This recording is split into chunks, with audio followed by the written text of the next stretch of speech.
Government schools, it's very good that government now is making education free for all. You can see that literacy rate is also rising. We have a lot of activities, we just visit these rural places, rural government schools, slums, and all these areas just to understand that what is the problem. So the women started getting work from the foundation of making the bags. Yeah. So they came back, did they give us more work?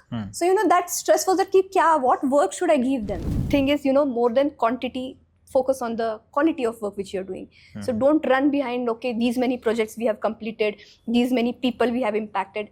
Is that impact actually happening is what you need to see and focus on. Hi friends. For every professional, whether it's an engineer or otherwise, aspiration is to get into a job that will give him a nice experience of working. And whether you're inclined towards a government job or a corporate life, you're looking to settle down with a nice career. Our today's speaker also had that aspiration, joined her career, and then started in a corporate life. But very soon, she realized that's not her calling, and then went on to do something that she has been doing now for the last 16, 17 years, making and bringing a change in the rural areas. So let's hear a story from her itself. Today we have Gauri Manjrekar, founder of Punk India Foundation, based out of Chikkodi, Karnataka.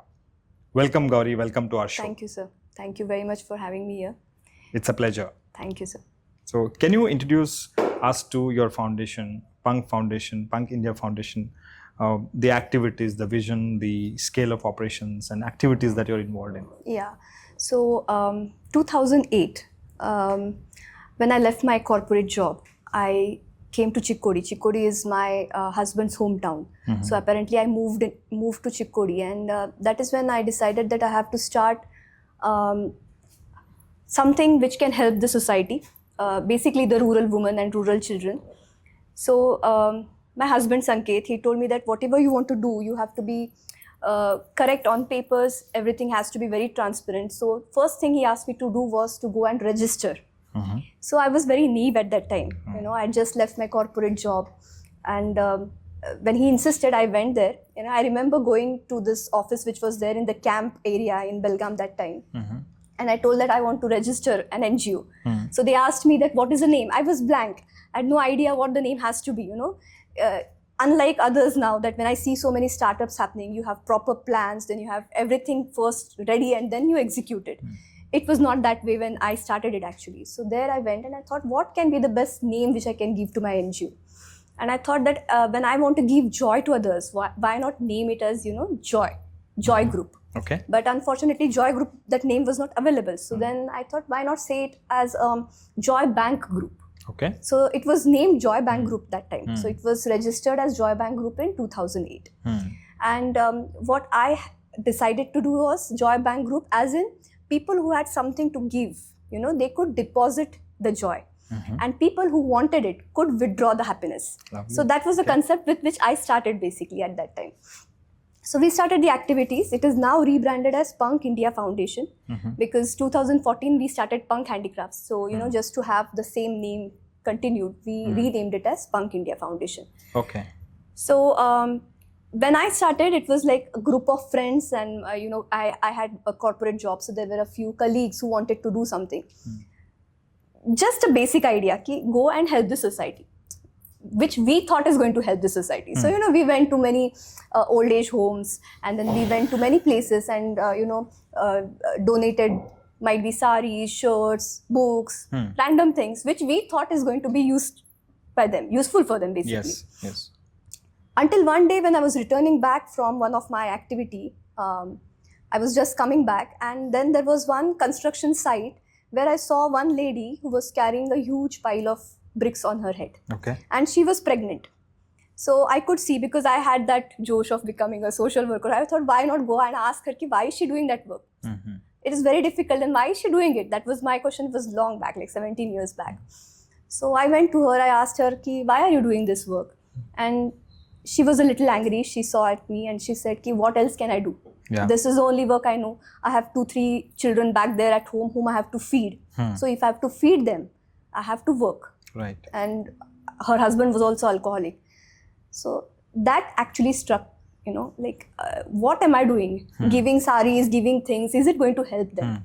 So it has to be something which is more sustainable, which is going to help them in the long run. Yeah. And that is when our foundation's focus actually shifted from these things, monetary things, to education and skills.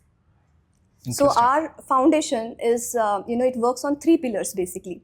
Education of rural children as girls and boys together, and skills for rural women who have no education, have no skills. So skills for rural women, and health and hygiene. Priority is on MHM, that is menstrual hygiene management, because period poverty is yet another issue which I saw happening in rural setups. So these are the 3 pillars on which our foundation works on. Okay, interesting. So you nicely explained about what triggered you to get into this, and also we understand now what the foundation is doing. When you say education of the rural children, skilling women I can understand, but kids, why? Don't they go to school? Don't they get skilled in school? Why do you think you needed to work on that? When I visited a lot, we have a lot of activities, we just visit these rural places, rural government schools, slums, and all these areas, just to understand that what is the problem. Like I told you, when I started back then, I, my friends, my corporate, all colleagues, we thought that this is going to be helpful for these people, so we have to do it. Yeah. But unfortunately, it doesn't work like that. You need to understand that what are their problems first, and then address those problems and come up with solutions. So when I realized it, we thought that, okay, we have to just go there, understand their problems. So what I saw is, government schools, it's very good that government now is making education free for all. So you can see that literacy rate is also rising because education is free. Students are coming to school. But my question is on the education, getting enrolled in the school is one thing. But then how much education is being imparted to them is the most important question which we have to ask. So I've seen that when you are giving free food for them, which is a necessity now. So children come to school because they are getting those ahar and meals, and they can eat it. So they get enrolled. Okay, one time food at least is going out. But when I saw that children are not focused on actually why they're coming to the school is for the education purpose. There is lack of teachers in the schools. Infrastructure is not that good. And interest basically, which the children should have. Now, when we go through schools, we find it very interesting to go to school. You have extracurricular activities, you have playgrounds, you have so many things to do in the school. But unfortunately, none of this happens in most of the government schools. I won't generalize saying that all schools are like that, because I've seen some phenomenal schools with very, very good teachers, very dedicated teachers, even in government schools. Okay. So generalizing would be wrong on my part. But yeah, majorly I've seen such schools. So I thought that when we have that education, we have that capacity to go there, impart some of our time, educate them. Why not, focus on education? Basically. So what do you educate on? Is it the same subjects that they learn in the school, or is there something else that you try to impart? No, to these we kids? have different projects actually happening under this wing of Punk India Foundation when I talk about education. So one of my co-founders of Punk Handicrafts, I will talk about it later, is Manish Shanbag. So basically he's my brother-in-law. One project which he is handling right now is in a school called Panchakroshi Vidyalaya in Nangnur. That's a village near Nippani. Yeah. So there what we saw is that most of the students after 10th, girls get married apparently, and boys, they opt to go to Goa because Goa is very close to them, and become waiters, or they decide to join military. Nobody wants to study. Why? When we ask them why are they not ready to study? Either it can be because of the money, or it can be because of some other thing. So what we saw is students who are actually interested in studying find it very difficult because there is no English education which is happening.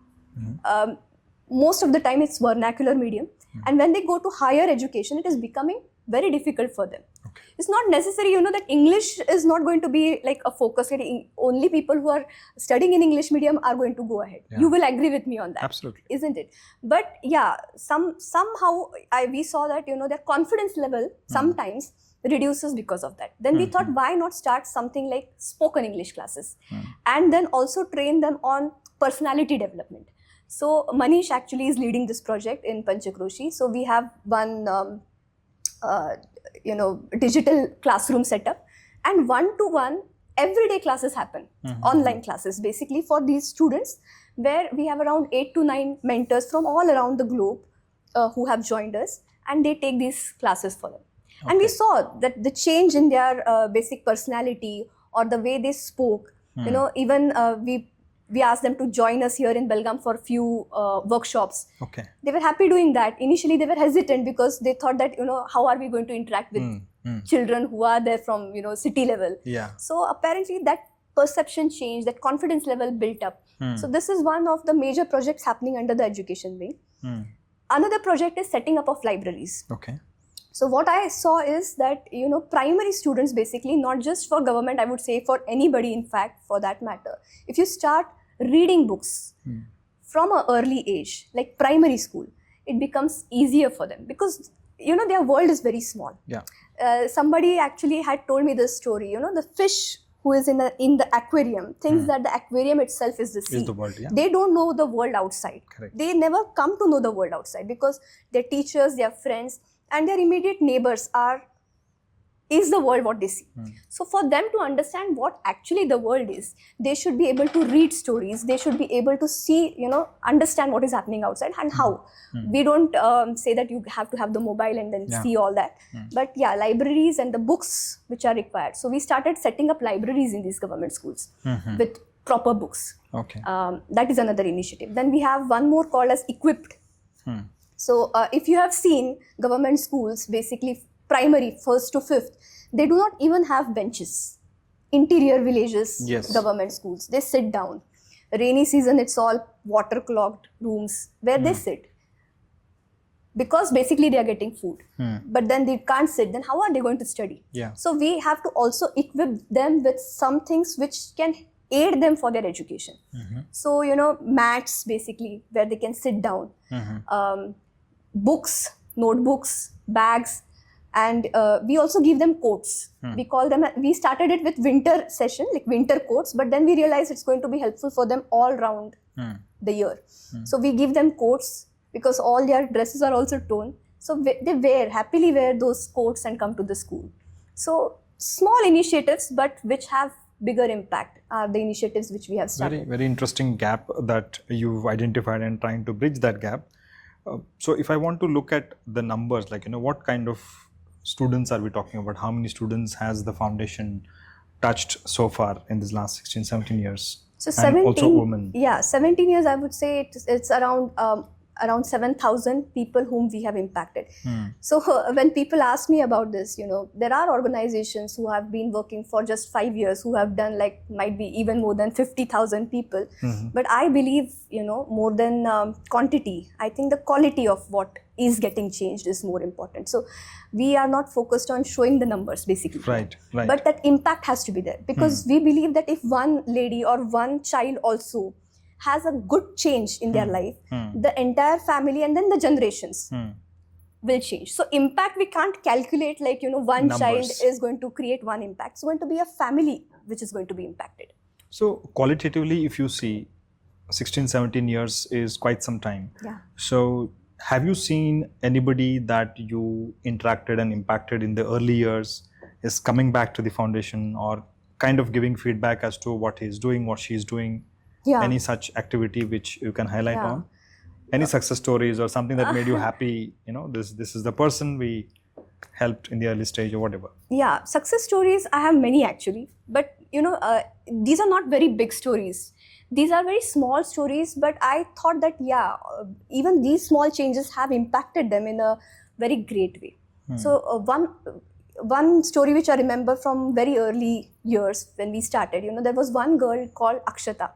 She had come to our foundation for help because she was in her 10th boards, and I think she was around 7th or 8th to the entire board. She was very good in studies, but her mother was a household maid and her father somehow was not there with them. So they wanted help. So I thought, why not sponsor her for the education part? So 11th, 12th, she chose commerce. She wanted to join IS, and actually she was of that caliber. So she joined 11th, 12th in commerce. 12th also she did phenomenal, like 98, 99%. So BCom she was in her second year. And then one fine day, she came with her mother. Her mother came with one bunch of bananas. Okay. She offered those bananas to me saying, ki, take this, and sorry madam, but Akshata won't be studying now. Okay. Then I was like, why? I asked her. Anyways, it is free. Correct. You know, then why are you not allowing her to study for one more year? She told me that she got a job. It was a government job. Panchayat, in some village panchayat officer or something. She got a job which was paying her well. So I kept insisting her. I was very heartbroken because, you know, you have seen her succeed all along, and we were having high hopes from her. She will clear IAS, and I know. So she said, no, you are sponsoring our girl, but I have a boy also. And then we have to see about the family. And the foundation was very young at that time. So we didn't have funds to sponsor both of them. So I said, then what else can I do? I kept, you know, insisting her, but somehow didn't happen. She went, she quit. So you can imagine a girl, you know, our girl, if my daughter in 10th was, you know, this successful, we would have been so, you know, so much proud about her, and then, you know, for future education. But this lady wanted that because it was not her fault, because that was the condition in her house. So fast forward, you know, I called her one few years back. She told me, madam, I completed my BA. I said, okay. BCom, second year she left. She said she was still doing her job, but external, she said, I insisted my mother, and somehow I completed my degree, because this is what I was telling you, don't have a degree also, what is the use then? You know. So she completed her degree, and then she was happy, and I told her, then at least for the other girls who come in contact with you, insist them to, you know. But there are things which you can't change. We think on a very superficial level that, you know, what is there? Why can't she study? 1 year of her life, why can't she give? So these are the things actually which they are facing. And in depth, when we communicate with them, we understand the problems actually which are being faced on the grassroots level. Very interesting. So these kind of stories are probably everyday stories for you. Every day you're talking to cases like this. So when you began, how was your early phase of this foundation? Tell us more about it. Yeah. So when I began, like I told you, I was with big dreams. I had come from a corporate job from Bangalore to Chikkodi. Then I was starting a foundation. So I was in this assumption that people are going to welcome me with open hands. So and come, start clapping. I start clapping, you know, that she has NGO. come to help us. So when I went and approached a few women saying that, you know, I have come here, then telling them importance of skills and why you should learn skills. When I invited them, around 50 ladies we had invited, only 5 ladies came. And they were not interested because they wanted to go back to their work. So they were not interested in listening to what I had to say to them. That made me realize it's not going to be easy at all. It was not easy. It is still not easy. Because you learn, you keep learning. Every day is a challenge. Every day something happens, then your whole perspective only changes. And then you start the initiative. So usually what happens, you know, when you start with one initiative, over a period of time, there are so many new initiatives happening, because then there are new challenges happening every time. Yeah, and then you rediscover and then find out then something. You rediscover, and then you have to do accordingly, you have to, you know, do it. So initial years were quite tricky for me, difficult also. And being a woman, of course, in villages, you know, it was difficult going in the interior villages. Again, you know, in India, still in the village part, it is male dominated. So convincing the woman is not easy like that. Then you have to convince the family, their husbands. It's difficult, but I had a good support from my husband. So, you know, he used to take out time from his own schedule and then join me in many of the initiatives there in the on the field. And yeah, that happened. But the main change which happened about the skill training part, even after that skill training part, you know, giving them skills, you have knowledge, but where to use that knowledge was also very important. And that is when my sister Smruti and brother-in-law, who is a co-founder, Manish, they played a very important role, because then they also said that only giving them skills is not going to help. Great. You have to start something where you can give them employment also, so that Nice. livelihood generation happens. Cool. So we'll come to that. So now till you reach there, how did you?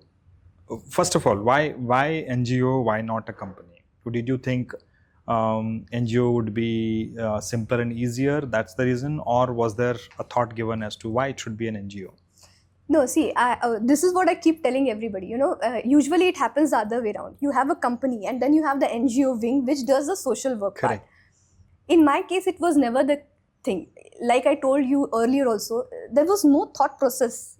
That is how usually I actually work also. So when any idea comes to my mind, I don't overthink about that idea. Somehow it vanishes. Then you don't start it only. So this came to my mind because I remember when I was working in Mindtree. Right from the beginning, I had inclination of working towards the society in some way or the other. I didn't know how. Yeah.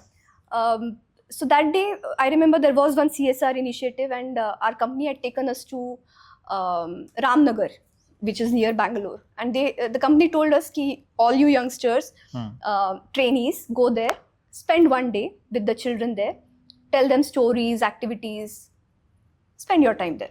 So we went there. We had a lot of activities done, and that day somehow there was some change. I felt very happy. Okay. So when people ask me why do you do it, it is, I would say I was a bit selfish because I found happiness doing it. Whenever something, I personally feel, the joy of giving lasts longer than the joy of receiving. True. Well said. So giving them, then those smiles that, even when we were leaving, those kids were running behind us, don't go Didi, don't go Didi. That somehow I thought that there was a connect and I had to do something. Okay. So when I quit my job, my husband has his business in Chikkodi. So we had decided we will be with our roots only. We are not going to go in any city. We are going to settle in Chikkodi. So when I was just exploring that part, I thought there are so many ladies with so many problems. There are no industries there. So they didn't have work. So who is going to work? Then why not start something for them? That is how, I started the foundation. It was never that I had to start a company or I had to start an NGO. Even in fact, the NGO was registered because my husband said that you can't ask your friends and your colleagues to donate when you don't have anything. You have to be very transparent. That was there from day one. That is how registration actually happened. And then it was, the second thing was we started Punk Handicrafts, which was the profit-making part, the commercial part, was also started because then they had to start earning something. So none from my family is in commerce. So we didn't have any idea about how it has to be started. We thought that, okay, if we are selling something, better register it separately, have a GST. That time it was VAT. Now it is GST. So have it properly on papers and then start the work. That's how actually these two companies, the company and the NGO was started. And how easy or difficult was to raise funds for this NGO? Because that's essential for your operations. So how did you raise it? Was it because it was NGO, was it easier? Because the moment somebody says NGO, that a perception comes that, you don't have to struggle like a company, you can take donations and start. Was it easy? No, it was not easy, but we were not running behind, having too many projects, because that was not the whole idea at all. Right. To be very frank, I still don't have ATG certificate. Nobody will believe me because, you have ATG. First thing you do after starting an NGO is to have a ATG. Get an ATG, yes. So whoever have helped us, all the donations which we have received are through goodwill and through what people see, actually what work we have done. We have not taken even a single subsidy from the government till now. So whatever has happened through the work which we are doing and through the support which donors thought, okay, there is actual some ground level work happening and we have to be a part of it. That is how we have raised funds. And second thing is, because handicrafts also, when we started, it was started so that the woman could get a livelihood from that, and the profits which were done there, a part of that was again put in the foundation.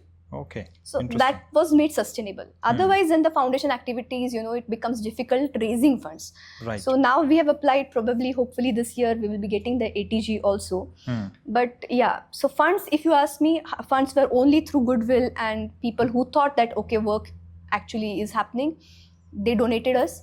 And the profits which were done in the handicrafts were again put in the foundation. Nice. So you didn't focus on raising a lot of funds and scaling operations, but you rather focused on what impact I can create. Yes. And funds came in irrespective of whether they will get tax benefit or not. Yes. They donated. Yes. Irrespective So of the yes, ATG. yes. That's so a great thing that to still happen. happens actually. To be Interesting. very frank. Yeah. Interesting. Yeah. And did you need a big team to manage the operations? Did you build a team? We have built a team now. Yeah. We're very proud of the team. But yeah, when we started, we didn't have those many funds to have a big team. Yeah. So it even the handicrafts was a bootstrapped company. Manish, me, and Sanket, my husband. Yeah. So we three started it, and yeah, but we were wearing too many caps. So the digital content, the accounts and everything we were doing so that we could save the money. Later on, realized that this is not going to help. Because if you have a bigger team, you can have bigger orders, especially for the handicrafts part. Foundation, we required more empathetic people. We didn't want members who could just come do the work and go. We wanted people to go there and work and see what the problems are. So more empathetic people were what we were seeing, and in fact volunteers and students, they were a good team for me for the foundation part. For handicrafts now we have a proper team, of course we have, because the sales started growing. We started exporting also. So yeah, we have a good team now. Nice. So what was the primary motivation to start the commercial wing? Was it to provide employment to the skilled women, or was it to generate money for the operations? What was the primary thought process there? We were giving mats to the schools. Yes.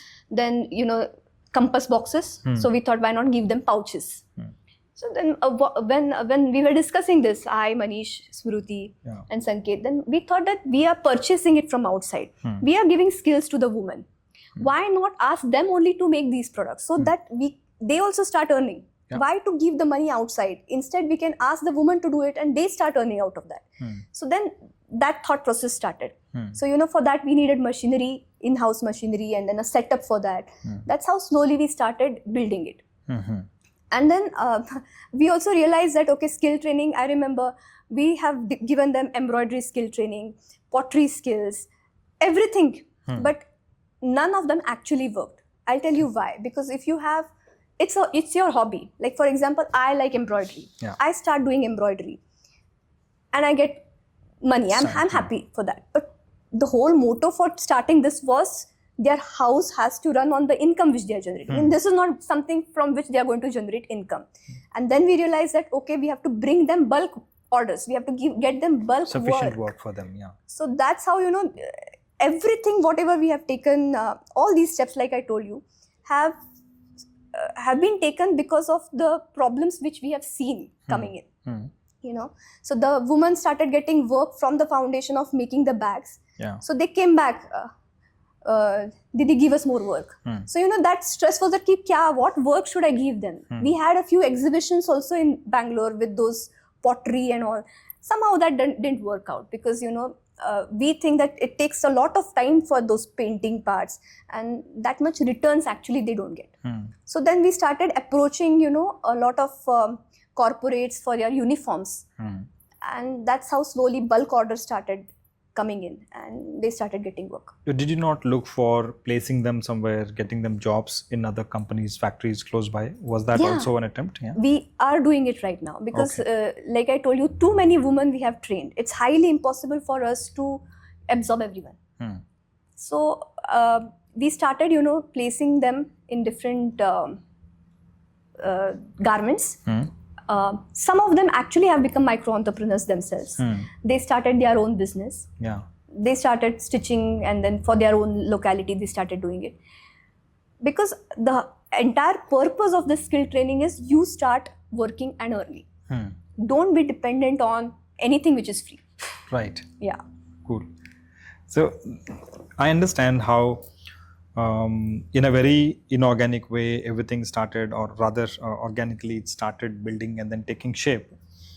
But as you reach a certain size, you also now need to reach out.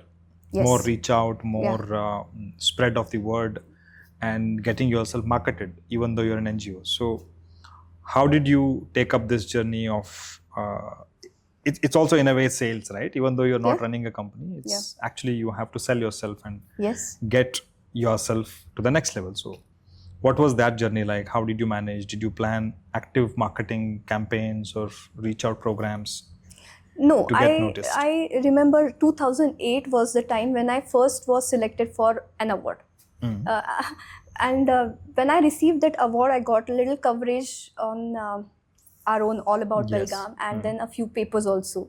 So that is how people got to know, okay, this is something which is happening. We were not active on social media also till then. But then I realized that we have to be active, because I can't be sitting in Chikkodi doing the work and the world is not noticing it. How am I going to get the orders, or how am I going to get donors' attention that what am I doing? So, there's one saying that when you're doing the donation, your one hand donates, the second hand does not understand. But that's okay when you're doing it on a personal level. When you're doing it as an NGO or as a group, people need to know. Suppose you are donating something for me. Where is that amount going? Yes. If I don't show you what has happened with that amount, how are you going to trust me for the next donation? Absolutely. So we thought, okay, we don't have that much money that we have to have campaigns and everything. So we have our own social media pages, start campaigning it there itself. So that is how we started. And then, I like speaking. So good people like you, they have invited me to a few of the events where I've spoken about the work which we are Right. carrying out. Yeah. And then people got to know about the work. And I think somehow if you're genuinely working, people notice it. So with God's grace, there are people who reached out to us, companies who reached out to us. Like I told you, even when we didn't have this ATG, there were companies who were interested in doing the donation part. So they could see the impact. They could see the stories happening. And that's how it actually started.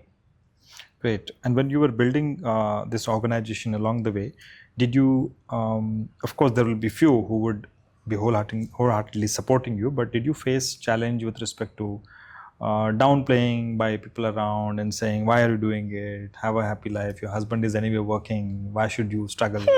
Things like this. Well, there are so many things yeah. happening all the time around you, but I don't care. It doesn't. I don't care. Yeah. Yeah. So you don't think like, okay, why should I not rest? Why am I struggling? Does that thought? See, I'm very what do you say? Strong-headed. So when I want to do something, and I know it is right. It's not that I want to do something, it's like I have to do it. No, but I know this is for a good cause. And of course, I consult with my close people that is this a good thing I'm doing? If they say yes, then I don't bother about, because anyhow, I believe that you do good, you do bad, people are going to speak. So that doesn't matter. Right. And the same challenges perhaps the women that you are impacting also may be facing. Typically, like, discouragements or opposition, resistance. So how do you counsel them? What do you tell them? And, how do you kind of, without again creating a lot of ripple in the environment they're living? It's a very sensitive matter, right? So I remember, see, even right now also in rural setups, there is a lot of problem happening in the household. They don't have money, okay? But the husband won't allow his wife to go out and work because, that mentality is still there, mindset is still there. I remember COVID time, they were all auto rickshaw drivers or cleaners. They were all home without work. And we got a special permission from the municipality to work because we were fabricating masks for the hospital. So we got those special cards and the woman could come. That's another story because, work from home is something which can happen in corporates, but work from home in this kind of setup is very difficult. But we had done that, you know. So we had all color-coded bags because they didn't know to read and write. So we had color-coded bags. So this bag is for you, this color is for you. So the cutting master used to come alone, cut in the factory and put those cuttings in those bags. And the ladies used to come at their time, one by one, take their bags home, stitch, keep it there. Then there was a checking person coming. So, systematically you had planned the whole planned, work from whole structure. So they could earn. And when they earned and when their household was run because of their money, that is when actually the mindset shifted automatically. Because they realized it is not bad. When the lady is earning and actually it is happening. I remember one family came to me, husband, wife, saying that it was a wrong concept which I had. And I'm happy now that my wife is earning. So I think that actions need not be always loud, They should speak for themselves. So that is how mindset started changing. But there are a lot of challenges actually which women face. Like for example, I always keep saying poverty is not about not having money. It is about the lack of opportunities. Not lack of money, but lack of opportunities. So empowerment and then financial independence is one thing. They started earning.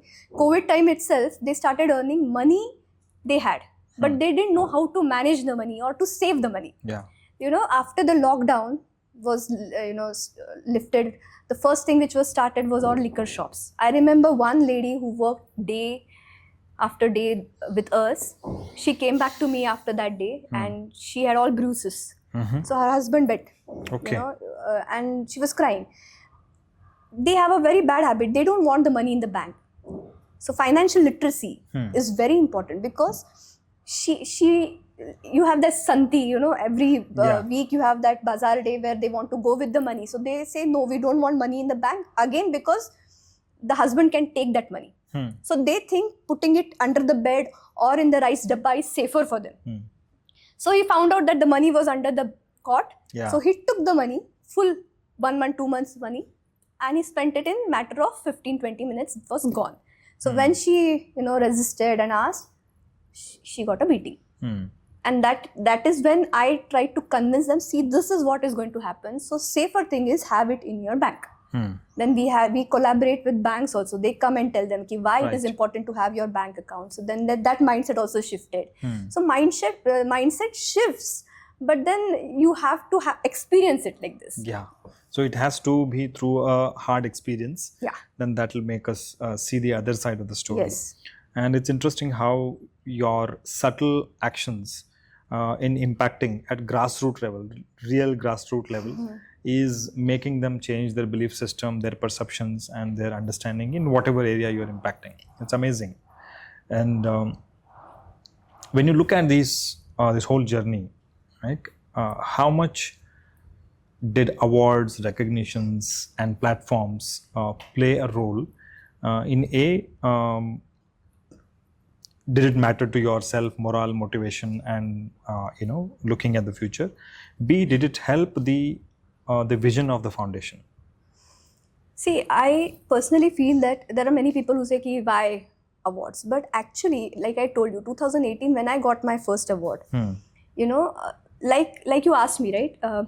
There are times I'm also human, so there are times that such activities when you're doing at grassroots level and you have so many problems coming to you always asking for help, sometimes you're not able to help them also. It's out of your capacity. Yeah. It drains you emotionally. So there are times when you feel very, very down. And then like you asked, why did I start it? It was not because people tell me ki you have a good house, why do you want to do? No, it is because of the helplessness also which I used to feel ki I'm not able to go there, I'm not able to do what I have to do actually.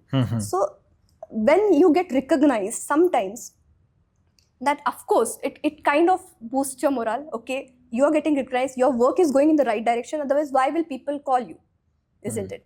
So that is one thing. But like the second question you had asked me, ki how did you do the publicity of the work? I cannot go everywhere and say ki this is the work, or then you spend on the PR activities. Not possible. But this indirectly has definitely helped the foundation and the handicrafts part, because people started noticing the work. Right.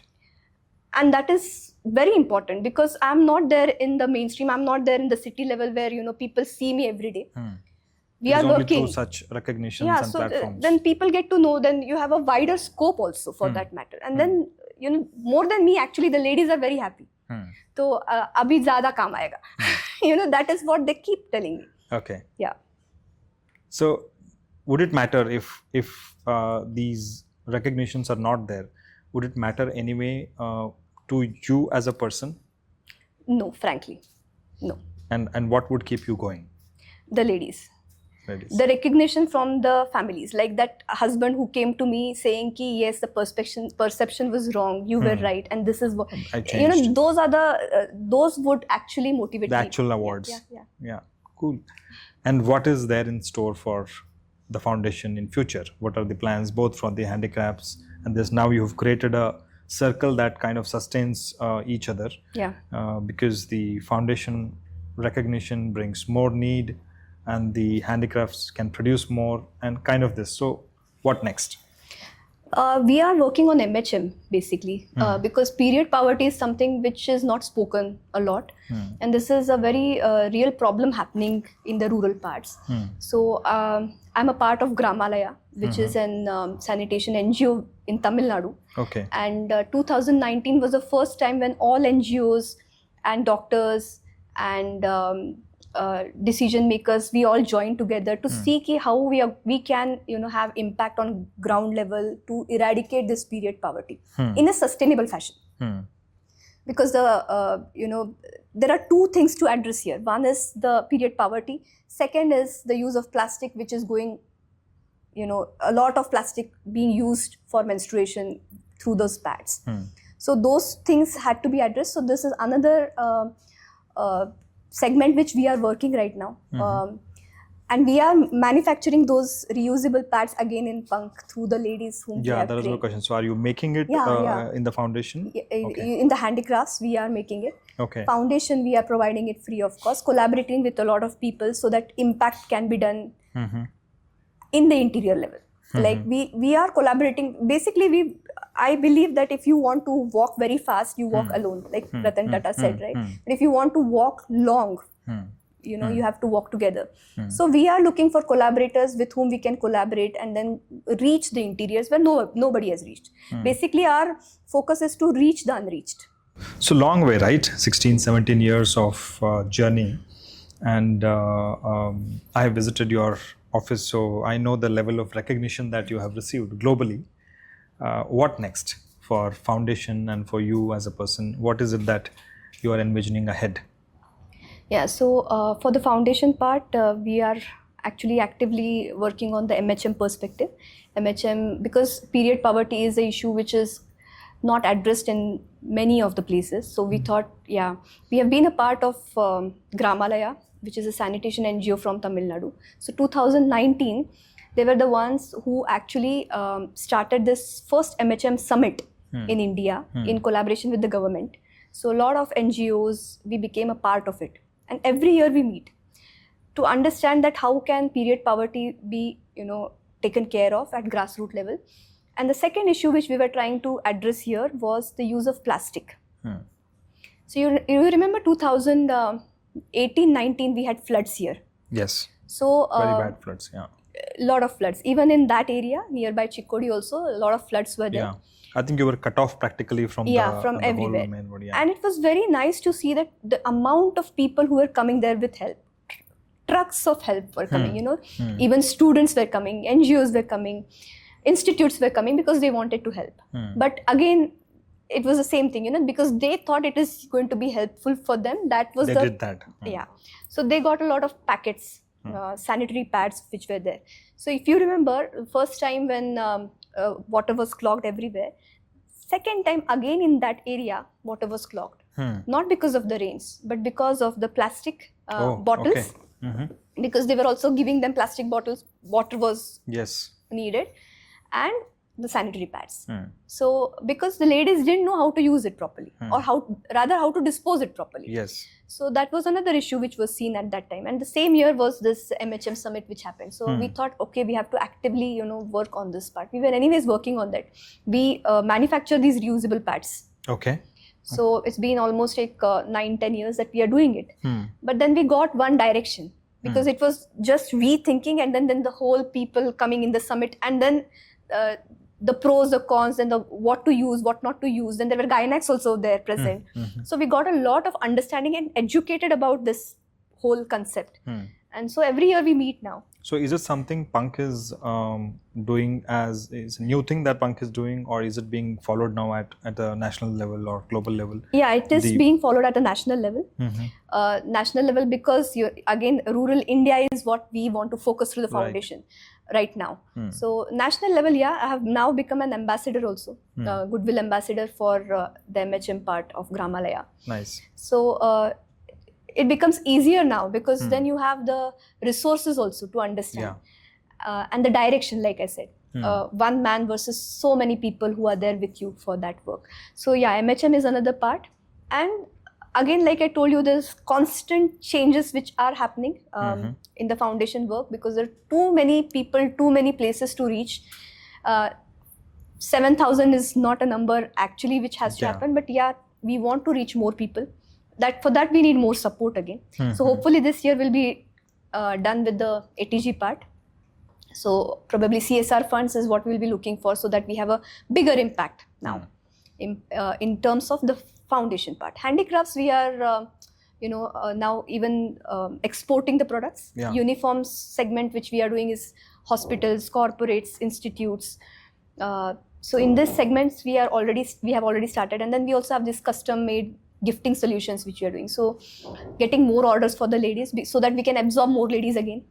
So it's mutually dependent on each other. So more number of ladies you're training, then it becomes necessary that you get more work also for them. Yes. Otherwise, when you have to keep placing them in different companies, it becomes difficult like that, So yeah. So you also mentioned about some education program that you are doing for women. For the girls. What are the plans? It just skipped my mind that we are also doing one program called as Gyan Vardhini, where we are educating the girls, not just till 10th, but up to the degree. Okay. Because this is something which we have seen, that for girls in rural places, till 10th it is free. So they study. After 10th, they marry off their girls. Boys still get educated, but girls, it becomes like a privilege. Education is a privilege for the girls. So this is something which we have started, where we are sponsoring the girls, raising the girls for their entire education up to the degree, whatever they want to study. Okay. Yeah. So what's your message to someone who wants to contribute to society? How should they go about? What are your suggestions based on your journey? Should they form an NGO? Is there a particular type of NGO they should form?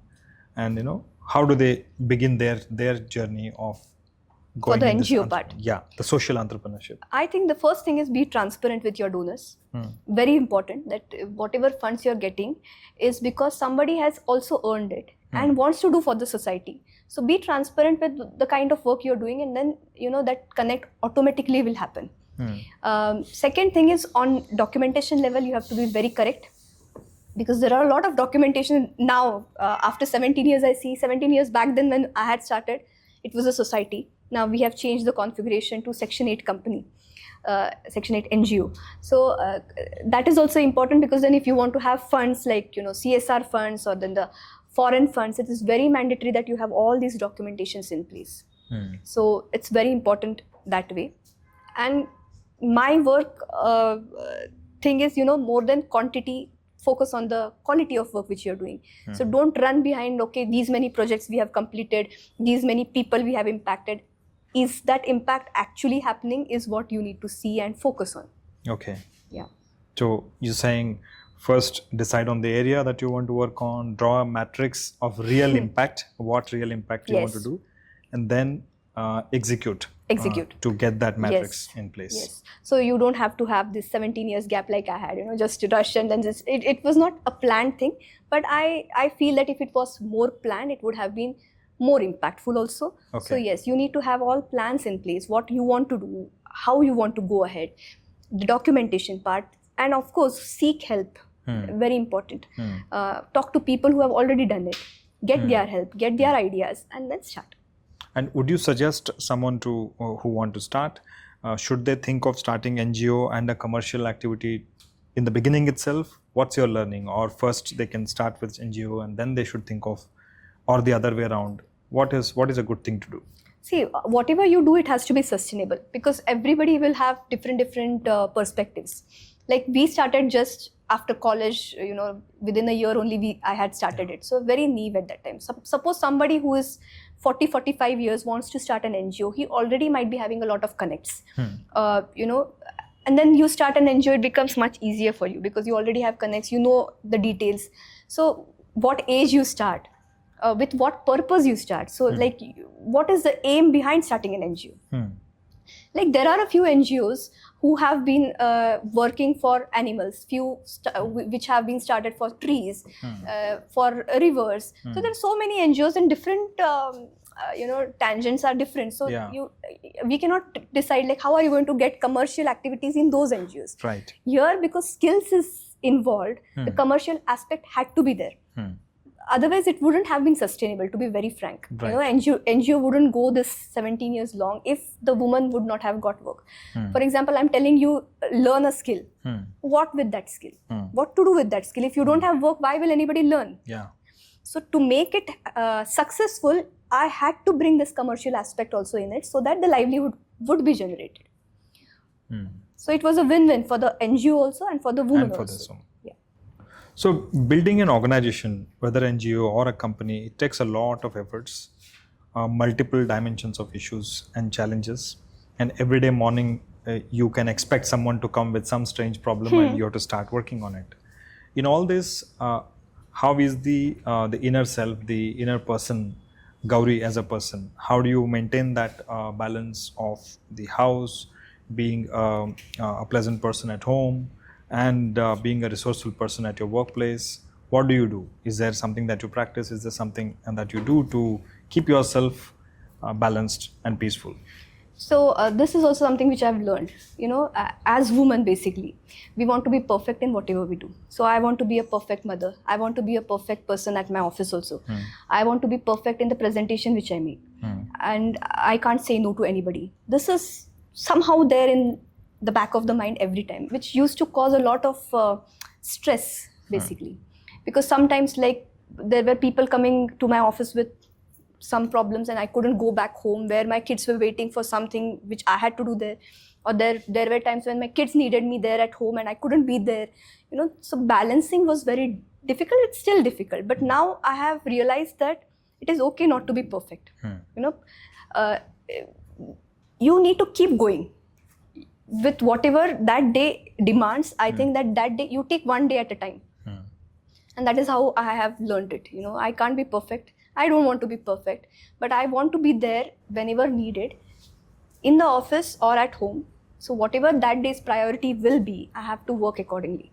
So adapt accordingly. That is what is most important. And that is the message which I keep giving to the woman there with me at work also. So you need not panic. So there are times when, you have work pressures here, you can't be present there. That is okay. Nobody is going to ask you like with a knife saying why. So you have to be okay with yourself first. And then you can explain it to others if needed. But acceptance. So calm down. Do not put hard target for yourself. Be a little nice to self. Yes. And be okay with not being perfect. Yeah. Amazing.